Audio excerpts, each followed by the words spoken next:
Okay, today in the mathematics class, we will discuss some more important and good questions of surface area and volume, which is combinedly in combination and conversion of solids. Okay, more on surface area and volume.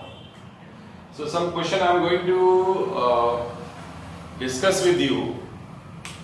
So, and today is the last class of this surface area volume, and in the next class we will study some new chapter. Okay. So, more in combination of solids, we have decided today we will discuss 7 good questions. Okay. First question is, the height of a cone is 30 centimeter. A small cone is cut off at the top of the plane by a plane parallel to the base. If its volume be 1/27 of the volume of given cone, at what height above the base the section is made? So what is the question? I am going to describe you. Okay. So this is a cone.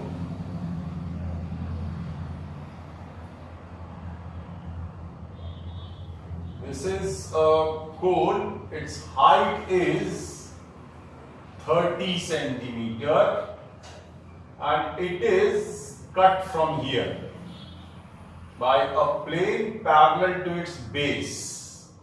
ये इसका base है, इस base के parallel इसको cut कर दिया गया and this is the height h और ये जो पोर्शन इसको this portion is इसका जो वॉल्यूम है, volume of this portion is 1/27 of the volume of whole cone. So आपको ये पता करना है कि ये हाइट कितनी होनी चाहिए. सपोज ये यहां पर b है, ओके, और मैंने इसको मान लिया a b और इसको मान लिया p q और वो जो पॉइंट है यहां पर, इस पॉइंट को मैंने लिया c और इस पॉइंट को मैंने लिया s. ओके, ये हाइट हमको नहीं पता है, हमने इसको h ले लिया है और ये जो रेडियस है इसको स्मॉल r ले लिया है और इसको कैपिटल R ले लिया है. ये जो हाइट है ये 30 है. It is given that. अब यहां पर इसको सॉल्व करने के लिए हमें अगर हाइट ये पता हो तो हम ये वाली हाइट फाइंड आउट कर सकते हैं. तो करना क्या होगा, इसमें ना एक कॉन्सेप्ट होता है सिमिलर ट्रायंगल्स का, वो पहले इस्तेमाल करना पड़ेगा. सिमिलर ट्रायंगल्स में दो ट्रायंगल्स सिमिलर कब होते हैं, अगर मान लीजिए ट्रायंगल आपका जैसे एक फोटो है, पासपोर्ट साइज फोटो है और एक पोस्ट कार्ड साइज फोटो है. सिमिलरिटी का कॉन्सेप्ट आप समझिए. इसमें जो आपकी जो लेंथ, ये लेंथ है इसकी और इसकी ये लेंथ है, इसका जो रेशियो होगा, सपोज ये लेंथ का रेशियो जैसे L1 और इसको L2 मान लेते हैं, तो आपका जो चेहरे का यहां इसमें जो चेहरे की लंबाई होगी, मतलब ये फेस की जो लंबाई होगी, इसका रेशियो वही होगा जो इसका और इसका रेशियो होगा. ठीक है. जब दो ट्रायंगल्स इसमें सिमिलर होते हैं, मतलब ये ट्रायंगल और ये ट्रायंगल अगर आपके सिमिलर है तो इनके साइड्स के जो रेशियो होते हैं, और सिमिलर होने के लिए दो एंगल का इक्वल होना काफी होता है सिमिलर करने के लिए. तो दो एंगल अगर बराबर होगा किसी ट्रायंगल, दो ट्रायंगल्स के, तो दोनों ट्रायंगल सिमिलर हो सकते हैं. तब उस केस में जैसे सपोज ये ट्रायंगल ABC है और ये ट्रायंगल है आपका PQR, तो AB upon PQ corresponding sides का, ये साइड का रेशियो, इन दोनों साइड्स का रेशियो वही होगा जो ये साइड्स का रेशियो होगा, BC अपॉन QR और AC अपॉन PR. ये तो जब कभी दो ट्रायंगल्स आपस में सिमिलर होते हैं तो उनके करस्पॉन्डिंग साइड्स का रेशियो जो होता है ना, वो बराबर होता है. नाउ इन दिस क्वेश्चन ये हमें यहां यूज करना होगा, तो मैं इसको मिटा देता हूं. अभी देखिए यहां पर क्या किया, मैंने ट्रायंगल लिया, इन ट्रायंगल VCB. इस ट्रायंगल को लेने का तरीका देखिए, ये वाला देखिए, ये एंगल कॉमन है, तो हमने पहले कॉमन वर्टेक्स लिया, फिर ये 90 डिग्री पे आया, फिर यहां पे. इसमें भी बड़े ट्रायंगल में भी करना पड़ेगा VSQ. ठीक है, एंड ट्राइंगल VSQ। ठीक है, अब इन दोनों में देखिए angle V is equal to angle V, ये कॉमन है दोनों ट्राइंगल्स में, दोनों ट्राइंगल्स में एंगल V कॉमन है। And angle C is equal to angle S, ये दोनों 90 डिग्रीज के हैं।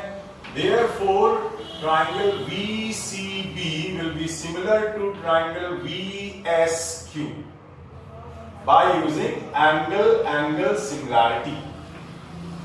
एंगल सिमिलैरिटी होती है, कॉन्ग्रुएंसी नहीं होती। ठीक है, अब देखिए दोनों साइड्स के परपेंडिकुलर का रेशियो ले रहा हूं मैं। परपेंडिकुलर मतलब VC upon VS is equal to basis का रेशियो CB अपॉन पूरे बड़े triangle SQ।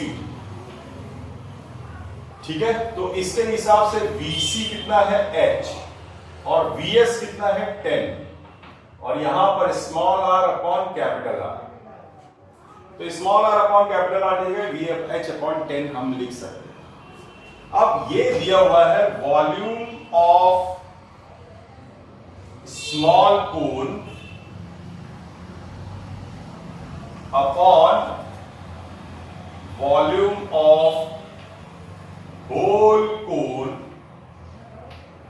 Is equal to 1 upon 27। अब वॉल्यूम ऑफ स्मॉल कोन कैसे निकालेंगे? 1/3 pi small r square into h divided by 1/3 pi capital R square into 10 is equal to 1/27। अब देखिए 1/3 और 1/3 पाई और पाई ये कैंसिल हो गए। अब हमारे पास में केवल इतना बचा, तो इसमें हम लिख सकते हैं, ये देखिए r अपॉन r का whole square, r upon r का whole square into h upon 10 is equal to 1 upon 27। ठीक है, अब देखिए ये r अपॉन r की जगह पे अगर हम h अपॉन 10 लिख दें, ये देखिए r upon r is equal to h upon 10, तो यहां पर क्या मिलेगा हमको? हमें मिलेगा h अपॉन 10 का whole cube is equal to 1/3 का होल क्यूब। तो क्यूब और क्यूब हटा देंगे तो हमको h इज इक्वल टू मिलेगा, यहां से इसको मल्टीप्लाई करेंगे, सॉरी यहां 10 नहीं 30 होना चाहिए, सॉरी 30 है, सॉरी ये 30 है, सॉरी 30। ठीक है, सो यहां पर भी 30 आएगा, 30 का मल्टीप्लाई वहां करेंगे तो h इज इक्वल टू आएगा 10 सेंटीमीटर।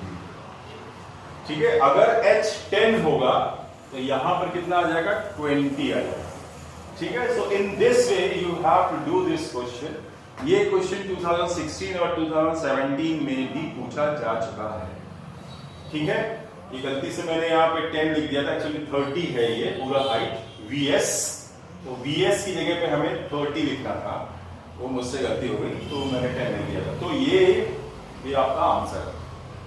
ठीक है, समझ में आया? Now students, question number 2, second question, this is also came in 2017 question paper CBSE and it is of 1 mark or 2 marks, I think so. So volume and surface area of a solid hemisphere are numerically equal.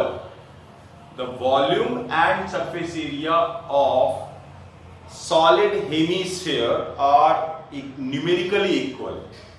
What is the diameter of the hemisphere? So in this question, volume of hemisphere is equal to surface area of hemisphere, not total surface area, hemisphere. Okay, ठीक है, तो volume of hemisphere क्या है? 2/3 पाई r cube, यही होता है ना, and surface area होता है 2 पाई r स्क्वायर। अब देखिए यहां से पाई और ये पाई कैंसिल, ये 2 से ये 2 कैंसिल। अब ये आर स्क्वायर यहां पे आ जाएगा तो R cube upon R square is equal to ये 3 का मल्टीप्लाई वहां करेंगे तो 3, therefore R is equal to आएगा 3 units, therefore diameter is equal to 6 unit. ठीक है, सो डायमीटर आ गया। ये 1 नंबर या 2 नंबर का क्वेश्चन है जो 2017 में पूछा गया था। ठीक है, समझ में एक क्वेश्चन लेते हैं एनसीईआरटी का, एनसीईआरटी टेक्स्ट बुक का क्वेश्चन एक लेते हैं। एक solid toy is in the form of hemisphere surmounted by a right circular cone. Height of the cone is 2 cm and the diameter of its base is 4 cm. It means radius is also 2. If a right circular cylinder circumscribes the solid, find how much more space it will cover. अब देखिए आपको करना क्या, इस question में क्या है, एक कोन है,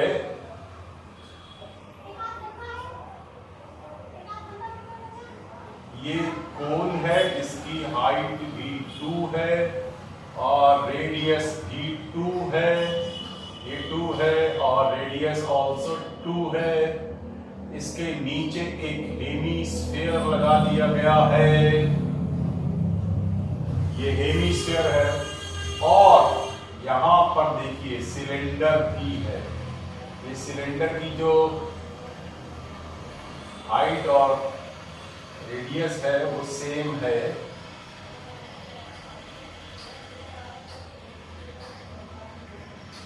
ये सिलेंडर है, ठीक है, सिलेंडर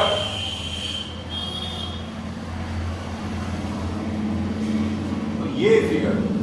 अब देखिए अगर इस हेमीस्फीयर का रेडियस 2 है तो यहां पर भी ये 2 ही होगा, तो ये टोटल हाइट इसकी कितनी हो जाएगी, सिलेंडर की 4 हो जाएगी और इसका जो रेडियस होगा वो सेम यही रेडियस होगा 2, तो सिलेंडर का रेडियस भी आपका 2 हो गया। अब आपको क्या करना है कि सिलेंडर में कितना और वॉल्यूम यहां ऐड हो गया ये आपको बताना है। इस सिलेंडर के अंदर कितना वॉल्यूम बचा, अगर हम सिलेंडर के अंदर ये ऑब्जेक्ट को डाल दें तो इस सिलेंडर में कितना वॉल्यूम बचेगा ये आपको फाइंड आउट करना है इन टर्म्स ऑफ पाई। ठीक है, तो हम लोग क्या करेंगे, पहले वॉल्यूम निकालेंगे किसका, इस जो टॉय है। So volume of toy is equal to volume of cone plus volume of hemisphere. ठीक है, उधर थोड़ा लिखा हुआ है इसलिए। अब वॉल्यूम ऑफ कोन क्या होता है, 1/3 pi r square h plus hemisphere का 2/3 पाई आर क्यूब। ओके, अब देखिए ये 1/3 पाई के टर्म्स में लिखना, आर का है 2 का स्क्वायर इंटू 2 प्लस 2/3 पाई 2 का क्यूब। अब ये देखिए 2 का स्क्वायर 4 2 जा 8 और यहां पे 2 का क्यूब भी 8 है। सो अगर हम देखेंगे तो 1/3 पाई इंटू 8 आया और यहां पे 2/3 पाई इंटू 8 आ जाएगा। अगर हम 8 को कॉमन ले लें तो ये टोटल 1 हो जाएगा, 1/3 मतलब 8 कॉमन ले लेंगे तो अंदर आएगा π/3 प्लस 2π/3, तो 3π/3 मतलब 3 कैंसिल हो गया, आंसर आया 8 पाई सेंटीमीटर क्यूब। ठीक है, अब हम निकालेंगे volume of cylinder. Volume of cylinder क्या होता है, पाई आर स्क्वायर एच। हमें पाई की वैल्यू नहीं लिखनी है क्योंकि आपको पाई के टर्म्स में ही निकालना है। सो पाई इंटू 2 का स्क्वायर इंटू 4, तो ये कितना हो गया, 2 का स्क्वायर 4 4 4 जा 16 pi, this is 16 pi centimetre cube. Therefore जो रिमेनिंग स्पेस है, रिमेनिंग स्पेस मतलब वॉल्यूम उसका निकालना है, तो volume of cylinder minus volume of toy, बस इन दोनों को सब्ट्रैक्ट कर दीजिए। 16 pi minus 8 pi that is 8 pi centimetre cube. This is your answer. Okay, ये आपका आंसर है, ठीक है, समझ में आ गया स्टूडेंट। एक और क्वेश्चन लेते हैं। A vessel in the form of inverted cone, its height is 8 centimeter and radius of its top, which is open, is 5 centimeter, is filled with water up to the brim. Up to the brim का मतलब होता है पूरा ऊपर तक, जैसे cup में चाय डालो एकदम ऊपर तक आप उसको उठाएंगे तो चाय फैल सकती है, इतना भरा हुआ। Okay, it is filled with water up to the brim when lead shots, छोटे छोटे कंचे जो होते हैं ना उसको, when lead shot each of the sphere of radius 0.5 centimeter is dropped, 1/4 of the water overflows. According to the Archimedes principle, अगर कोई चीज आप डालोगे पानी में तो पानी ओवरफ्लो हो जाएगा, या पानी का लेवल ऊपर होता है तो पानी ओवरफ्लो हो जाएगा अगर ऊपर तक भरा हुआ। Find the number of lead shot, कितने लेड शॉट डालेंगे कि उसका 1/4 वॉल्यूम बाहर आ जाएगा पानी का। ठीक है, अब देखिए इसमें क्या है, ये क्वेश्चन ऐसा है, ये एक कोन है और ये ऊपर से ओपन है, ठीक है, ये जो कोन है दिस इज ओपन, ऊपर से खुला हुआ है, और इसका जो रेडियस है ये दिया है 5, और ये जो हाइट, इसकी जो लेंथ है दैट इज 8, यहां से यहां तक ये 8 सेंटीमीटर का है, और इसके अंदर छोटे छोटे बॉल्स पूरा पानी से भरा हुआ है, और हमने इसके अंदर लेड शॉट्स डाल दिए, और ये जो लेड शॉट्स डाले हैं तो इसके कारण इसका बाकी का पानी भरा हुआ है, तो जो पहले पानी भरा हुआ था लेड शॉट डालने की वजह से वो बाहर आ जाए, तो ये जो लेड शॉट है इनका टोटल वॉल्यूम इस कोन के वॉल्यूम के 1/4 है। ठीक है, इसमें ये आपको करना है, let the number of lead shots be x, therefore volume of x lead shots is equal to 1/4 volume of water in overflows.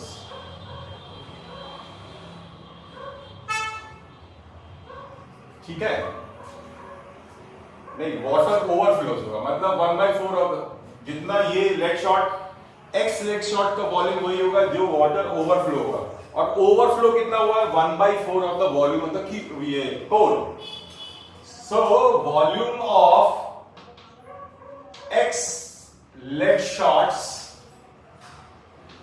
Is equal to 1/4 volume of cone. ठीक है, समझ में आया।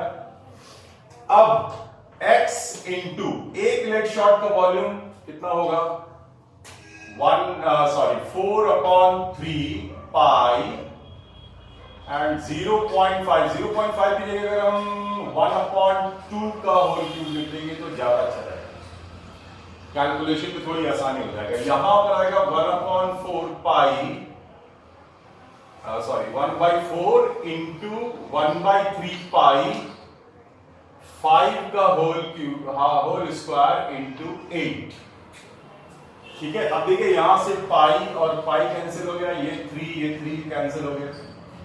ठीक है, अब अपने पास में आया x into 4/2 into 2 into 2 is equal to, यहां पे आएगा 1/4 इंटू 5 इंटू 5 इंटू 8।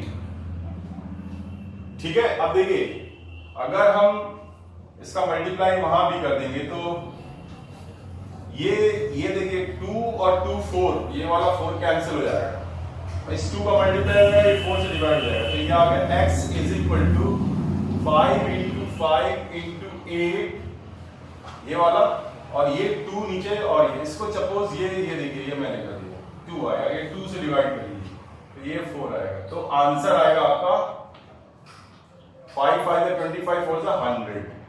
इसका मतलब ये हुआ कि हमें इसमें हमने 100 लेड शॉट्स डाले, जिसकी वजह से इस कोन का 1/4 वाटर बाहर आ गया, वॉल्यूम ऑफ वाटर बाहर आ गया।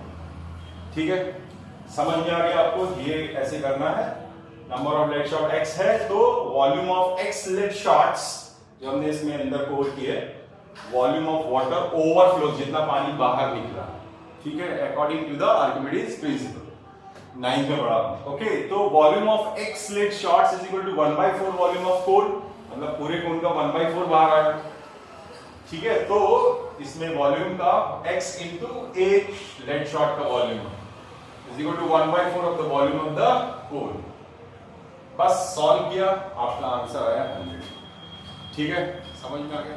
So student, question number 5, Shanta runs an industry in a shed which was in the shape of cuboid surmounted by half cylinder.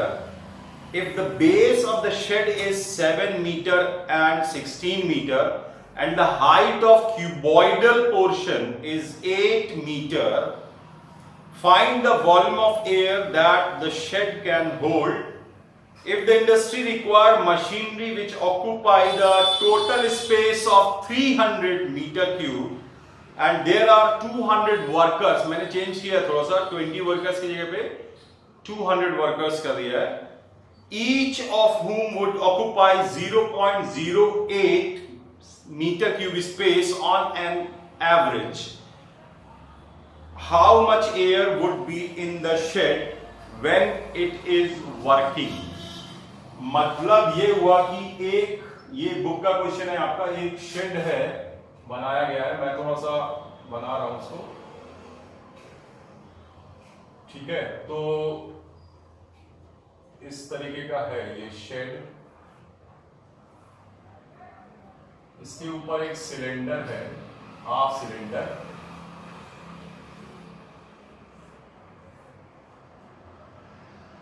ठीक है, थोड़ा गंदा बन गया, चलेगा।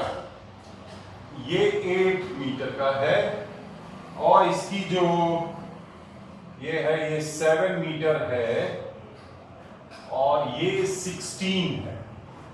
आपकी बुक के क्वेश्चन में 15 दिया हुआ है, तो कैलकुलेशन में पॉइंट्स आता है, इसलिए ऐसा कर दिया मैंने, 16 कर दिया जिससे ये आसान हो जाए। ये सिलेंड्रिकल पोर्शन ऊपर लगा हुआ है, हाफ सिलेंडर है। ठीक है, अब देखना है इसमें कितना वॉल्यूम एयर आएगा, और अगर इसके अंदर जो मशीनरी लगी हुई है और 200 वर्कर्स अगर बैठ के काम कर रहे हैं, वो वॉल्यूम ऑक्यूपाई हो जाएगा, तो कितना रिमेनिंग पोर्शन बचेगा एयर के लिए, ये फाइंड आउट करना है। ये क्वेश्चन कॉम्बिनेशन का है, सिंपल क्वेश्चन है।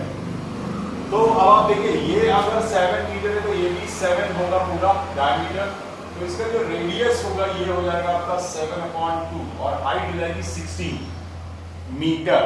ओके, तो volume of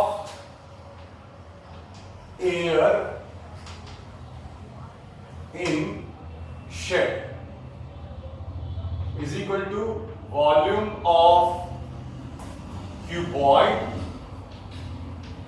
or cuboidal portion plus volume of half cylinder। ये थोड़ा दिख नहीं रहा होगा, सिलेंडर, ठीक है, ये वॉल्यूम ऑफ हाफ सिलेंडर लिखा है, ठीक है, इधर लिख के आ जाएगा ना, काइंड मास्टर हाफ सिलेंडर लिखा है। ओके, सो ये हो गया आपका वॉल्यूम ऑफ क्यूबॉइड, क्या होता है, length into breadth into height, मतलब 8 into 7 into 16 plus half cylinder के लिए half into volume of cylinder, मतलब pi r square, pi into r, 7/2 का whole square into h is 16।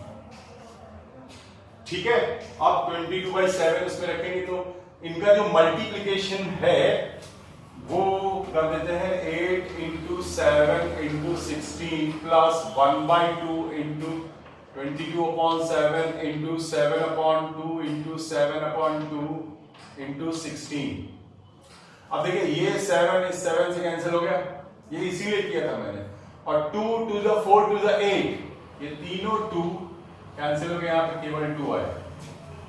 अब यहां पर आ गया आपका टोटल मल्टीप्लिकेशन, अगर आप करेंगे तो 896 आएगा प्लस 22 इंटू 7 इंटू 2, मतलब 22 इंटू 7 154, और 154 का जो सॉरी यहां पर एक गड़बड़ हो गई है, 22 इंटू 7 इंटू 8 आना चाहिए ना, तो क्या गड़बड़ हो गई, 1/2 pi r square h r square और एच ले लिया है, ठीक किया है ये, तो 2 2 2 7 7 से कट गई, 8 नहीं आएगा, यहाँ पर 2 आएगा, तो 22 इंटू 7 इंटू 2 मतलब 22 इंटू 7 154, और 154 का डबल हो गया 308,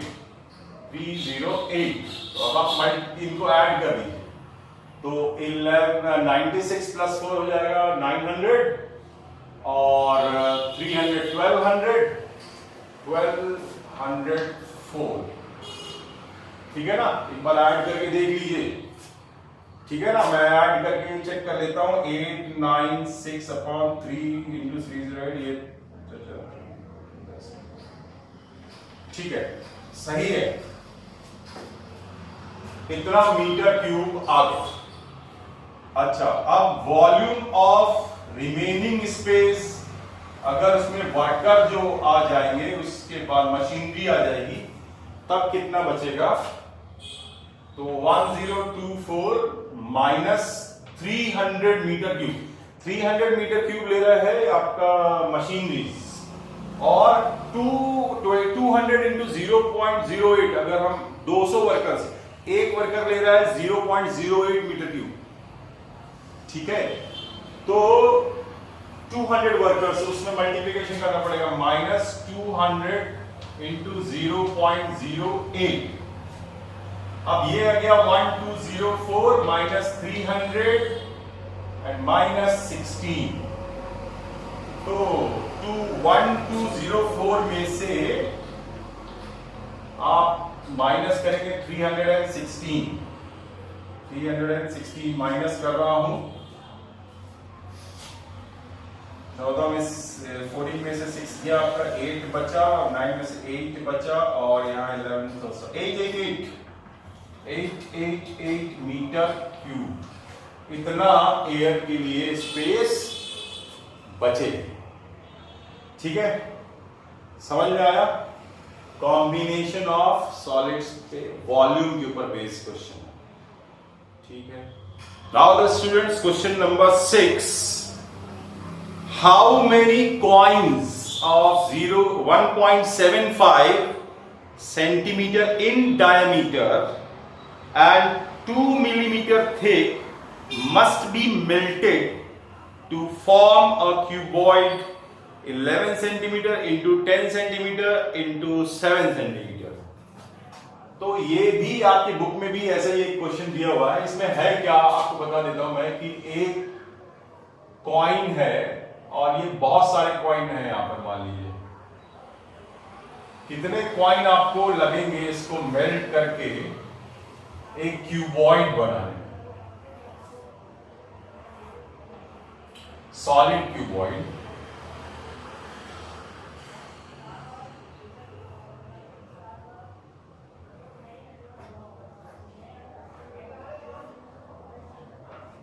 ये क्यूबॉइड की लेंथ 11 है और ये 7 है हाइट और ये 10, ठीक है। और इसमें ये जो डायमीटर है ये है 1.75 सेंटीमीटर और इसकी जो थिकनेस है ये 2 मिलीमीटर की है, ये वाली, ये 2 मिलीमीटर के कॉइन्स हैं। ये कितने कॉइन्स आपको लगेंगे ये क्यूबॉइड बन जाएगा मेल्ट करके बनाने के लिए। ठीक है ना। हाउ मेनी कॉइन्स, ये ऐसे करके रहेगा थोड़ा सा।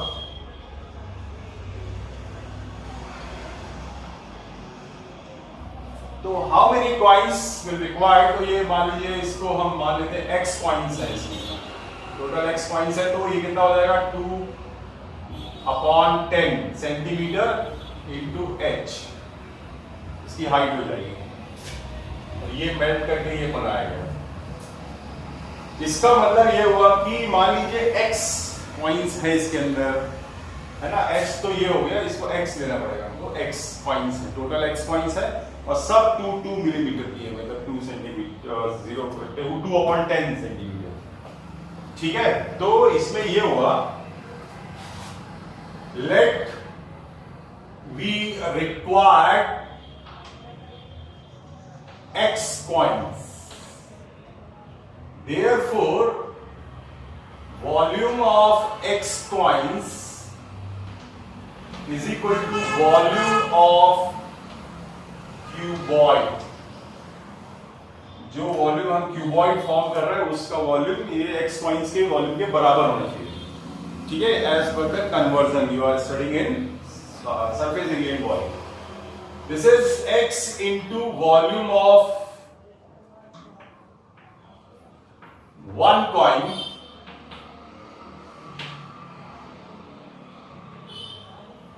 and volume of cuboid is equal to volume of cuboid. So x into volume of coin क्या है? एक छोटा सा सिलेंडर है जिसकी हाइट बहुत कम है, रेडियस थोड़ा ज्यादा है। हाइट 2 मिलीमीटर की है और रेडियस उसका है 1.75/2। ठीक है। तो ये हो जाएगा आपका pi into 1.75 whole square upon 2 whole square into ये 2/10 हाइट एक कॉइन। तो x कॉइन कितना हो जाएगा is equal to 11 into 10 into 7। ठीक है। अब आपको यहां पर पाई की वैल्यू लिखनी पड़ेगी। तो x इंटू 22/7 इंटू, अब देखिए यहां पर मैं क्या कर रहा हूं, 175 अपॉन, यहां 100 से मल्टीप्लाई कर दे रहा हूं ऊपर नीचे, यहां पे आ जाएगा 200 इंटू 175 अपॉन 200, दो बार है, into 2/10 is equal to 11 into 10 into 7। ठीक है। समझ में आ गया। ये 100 से ऊपर नीचे मल्टीप्लाई तो यहां से डेसिमल हट गया और यहां पे 200 आ गया, और वो स्क्वायर है तो दो बार लिखना होगा। अब ये जो नीचे है उसका ऊपर मल्टीप्लाई करेंगे, जो ऊपर है उसको नीचे multiply. Therefore x is equal to आ जाएगा 11 into 10 into 7 into 200 into 200 into 10 whole upon 175 into 175 into 22 into 2। ठीक है। अब देखिए ये जो 7 है, एक 7 भी तो जाएगा यहां पे ऊपर। हाँ ये 7 है, ये 7 तो ये वाला था, ये वाला 7 कहां गया, ये आया। तो ये 7 इससे कैंसिल जाएगा 25, और ये 7 इससे कैंसिल जाएगा 25, और ये 11 से ये कट गया 2। ठीक है। अब देखिए 25 से कैंसिल कर रहे हैं हम लोग, ये 10 और ये 10, तो यहां पे आएगा 4। 10 इंटू 10 100, और 25 से कैंसिल किया कितना है 4। ठीक है। ये 4 इस 4 से कैंसिल हो जाएगा। अब हमारे पास बचा 25 यहां पर, तो इस 25 से अगर इसको कैंसिल करेंगे 200 को, ये वाला 25 तो 100, ये 8 आ गया, 25 इंटू 8 और 8 इंटू 200, ये हमारा आंसर आ रहा है 1600। इसका मेरे हिसाब से यहाँ पे 1600 आ रहा है, लेकिन इसका आंसर जो बुक में दिया है वो है 400। तो इसको थोड़ा चेक कर लीजिए। Now the students, question number 7, the last question of this chapter, मैंने मेरे ख्याल से काफ़ी सारे क्वेश्चंस दे दिए हैं आपको करने के लिए, और अब आप टेक्स्ट बुक के क्वेश्चंस कीजिए, जो भी रिफ्रेशर्स हो, या आप नेट पे भी बहुत सारे क्वेश्चंस हैं जो आपको बोर्ड के मिल जाएंगे, आप उसको सॉल्व कीजिए। अगर आपके पास कोई रिफ्रेशर है तो उसमें से भी सॉल्व कर सकते हैं, जो प्रॉब्लम है वो आपसे आप पूछ सकते हैं। ठीक है, तो ये चैप्टर का मैं एंड कर रहा हूं, और ये लास्ट क्वेश्चन है, ये भी अच्छा क्वेश्चन है। A conical vessel of radius 6 cm and height 8 cm is completely filled with water. मैं भेज दूंगा आपको सारे questions. A sphere is lowered into the water and its size is such that when it is touches the sides, it is just immersed. What fraction of water overflows? तो कितना पानी जो होगा वो ओवरफ्लो हो जाएगा अगर इसको वो करें। तो यहाँ पर एक स्फीयर डाल दिया गया है एक कोन में जो पानी से भरा हुआ है। ठीक है, तो इस तरीके से है ये।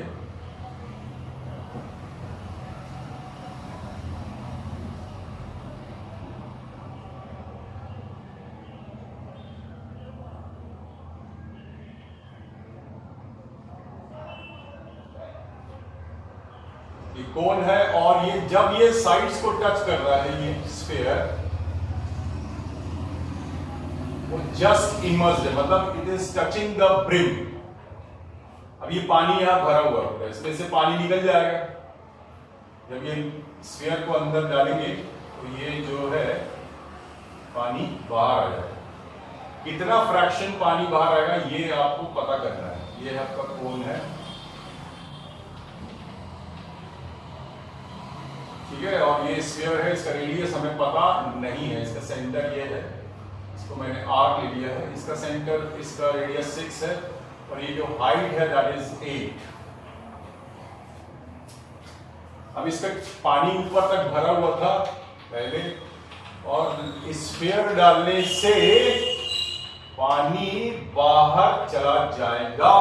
कितना फ्रैक्शन पानी बाहर जाएगा ये आपको पता करना है। अब आप यहां देखिए, ये क्वेश्चन भी सिमिलर ट्रायंगल से ही होगा, ट्रिगोनोमेट्री से भी हो सकता है, लेकिन मैं सिमिलर ट्रायंगल से सॉल्व करूंगा। सपोज ये पॉइंट B है, और इसको मैंने P और इसको सेंटर को Q ले लिया है, और ये पॉइंट है A और यहां पर पॉइंट है B। इसमें इन दोनों ट्रायंगल देखिए, ये ट्रायंगल है PVPQ और VBA, ऐसा 90 डिग्री। पहले ये common vertex 90 degree, third vertex. Okay, यहां पे भी दिया common vertex 90 degree and third vertex. तो ऐसे ट्रायंगल को लेना है आपको। इसमें ये वाला एंगल जो होगा कॉमन होगा, ठीक है, और ये दो एंगल 90 डिग्री के हो जाएंगे। आसानी से ये दोनों सिमिलर हो सकते हैं। तो इसमें ये हो जाएगा in triangle VPQ and triangle VBA। इसमें angle V is equal to angle V है जो कि कॉमन है, and angle P is equal to angle B is equal to 90 degree है। Therefore triangle VPQ will be similar to triangle VBA by using angle similarity. अब इनके corresponding sides जो होंगे वो प्रपोर्शन में होंगे, मतलब सेम रेशियो होगा। तो मैं ये कर रहा हूं परपेंडिकुलर और हाइपोटेन्यूज का रेशियो ले रहा हूं। यहां पे परपेंडिकुलर ये होगा तो हाइपोटेन्यूज यहां हो जाएगा। इस बड़े वाले ट्रायंगल में परपेंडिकुलर ये है तो हाइपोटेन्यूज ये होगी। ठीक है, तो मैं ले रहा हूं perpendicular PQ upon hypotenuse VQ। Okay, और परपेंडिकुलर उसमें क्या है AB या BA अपॉन VA। ठीक है, दिस इज इक्वेशन नंबर 1। अब हमको यहां तो पता ये टोटल 8 है और यहां तक R है, तो ये कितना हो जाएगा 8 माइनस R। यहां से यहां तक BQ जो होगा वो हो जाएगा 8 माइनस R। लेकिन ये नहीं पता है, ये पता है, ये पता है, इसके परपेंडिकुलर और हाइपोटेन्यूज पता है, लेकिन इसका परपेंडिकुलर पता, हाइपोटेन्यूज नहीं पता, तो हाइपोटेन्यूज कैलकुलेट कर लेते हैं। वो क्या है? Slant height of the cone. तो AB is equal to L is equal to आ जाएगा under root h square plus r square, and that is 6 का स्क्वायर प्लस 8 का square, and that is 36 plus 64 100 का 10 सेंटीमीटर। तो ये जो AB आएगा ये 10 आ जाएगा। अब आप वैल्यूज रख दीजिए। तो ये PQ कितना है? R upon 8 minus R is equal to AB कितना है? 6 अपॉन 10। कैंसिल कर सकते हैं 3/5। क्रॉस मल्टीप्लाई करेंगे तो आपका R इज इक्वल टू आएगा 3 सेंटीमीटर। ये आप कैलकुलेट करके फाइंड आउट कर सकते हैं आसानी से। अब क्या करना है? अब वॉल्यूम ऑफ स्फीयर निकाल लीजिए और वॉल्यूम ऑफ कोन निकाल लीजिए। तो volume of sphere is equal to हो जाएगा 4/3 पाई और 3 का क्यूब, ठीक है। और वॉल्यूम ऑफ कोन डिवाइड कर दीजिए, फ्रैक्शन आ जाएगा आपका। वॉल्यूम ऑफ कोन ये कितना हो जाएगा? 1/3 पाई एंड 6 का स्क्वायर इंटू 8। अब देखिए 1/3 पाई कैंसिल हो गया, केवल बचा 4 into 3 into 3 into 3 upon 6 into 6 into 8। अब ये देखिए 9 4 जा 36 एंड 6 6 जा 36। आंसर कितना आया? 3:8। This is your answer, 3:8। मतलब अगर 8 सेंटीमीटर क्यूब पानी है तो 3 सेंटीमीटर क्यूब बाहर आ जाएगा, ठीक है। समझ में आ गया? So this chapter is now finished and now you can ask any question. जब भी आपको समय मिले, आप जब ट्राई करें तो हमसे आप क्वेश्चन पूछ सकते हैं, व्हाट्सएप पे भेज दीजिएगा, मैं सॉल्व करके आपको समझा दूंगा, ठीक है। तो this is the end of chapter surface area volume, और होपफुली मुझे लगता है कि आपको समझ में आ गया होगा। नहीं आएगा तो आप वीडियोस को बराबर देखिए, ठीक है। और जो भी पूछना है आपको आप पूछ सकते हैं। You are welcome too, always welcome. Okay, जय गुरुदेव।